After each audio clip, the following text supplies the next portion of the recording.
Since 2016, every infirmary in Jamaica, barring none, have benefited from significant improvements and investment under the government of Dr. Prime Minister Andrew Holness. Last year, I'm pleased to announce that we partnered with Food for the Poor and provided homes for 5 persons who were formerly homeless. And we also provided opportunities for 15 persons who were homeless.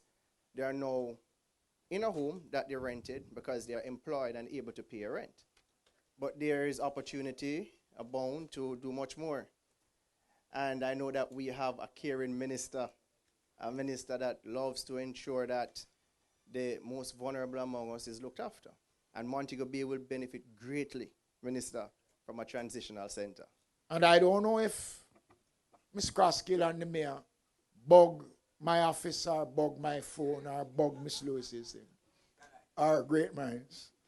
St. James is the other move for a transitional center because it is a part of our overall program.